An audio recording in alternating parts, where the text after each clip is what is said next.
திருச்செந்தூர் அண்ணாமலையோட மலைப்பாதையில் இருக்கோம். இந்த இடத்துக்கு பேர் வந்து விளக்குப்பாறை அல்லது விளக்கு மாடம் அப்படின்னு சொல்லுவாங்க. உள்ள இங்கே இருக்க விளக்கு, இந்த இடத்துல மேலே விளக்கு இருக்கு. அந்த விளக்கு வச்சோம்னா இறைவனுடைய சக்தி, இயற்கையோட சக்தி. இங்கே விளக்கு வச்சோம்னா கீழே பாருங்க, அங்கிருந்து வர்றப்ப இந்த விளக்கு தெரியும்.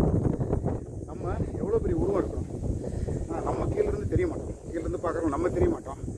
விளக்கு எவ்வளோ சின்னது அது தெரியும். ஆக உருவம் முக்கியம் இல்லை, ஒளியினுடைய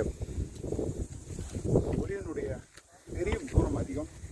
நம்ம மேலே பட்டு தான் வெளிச்சம் ரிஃப்ளெக்ட் ஆகுது. ஆனால் அதுவே வெளிச்சம் தரதுனால அதனுடைய பவர் அதிகம். அதால் என்ன சொல்ல வரோன்னா, நீங்கள் யாருக்காவது எதாவது கொடுத்தீங்கன்னா உங்களுக்கு பவர் கூடும். நீங்களே உங்களுக்கு ஏற்றிக்கிறத விட இன்னொருத்தருக்கு கொடுங்க. அதுதான் இந்த விளக்கினுடைய தத்துவம். நன்றி, வணக்கம்.